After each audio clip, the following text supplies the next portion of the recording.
Het was een groot genoegen om mijn vriend Mike Eman weer te spreken. We hebben heel veel met elkaar te maken gehad in het verleden. En ik koesterde goede contacten met Mike. Hij bracht enkele belangrijke punten naar voren. Hij heeft bijvoorbeeld het idee gelanceerd van een sociaal en cultureel planbureau voor Aruba. Ik vind dat een hele goede gedachte, want het heeft te maken met maatschappelijke ontwikkeling. Wat gebeurt er op het eiland? Wat zijn ontwikkelingen in de maatschappij, in de samenleving?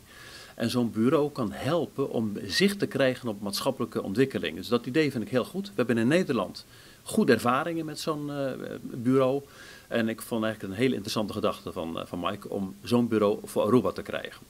De financiële vraagstukken zijn altijd wat complex in de verhouding tussen Nederland en de eilanden en het Caribisch gebied. Maar dit is een interessante gedachte. We hebben met andere landen gezien wat je kunt doen om te werken aan investeringen. Hoe ga je met schuldvraagstukken om? En het is een creatieve gedachte van Mike om eens na te denken van hoe gaan we met de schuldenpositie, hoe ga je om met terugbetalen en hoe kun je dat geld op de beste manier inzetten.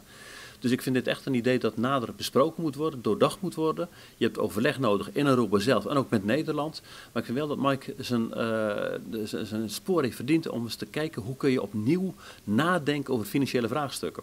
De creativiteit is nadrukkelijk aanwezig bij Mike Eman. Mooi is als je ziet hoe Mike Eman opereert. Hij is overal welkom.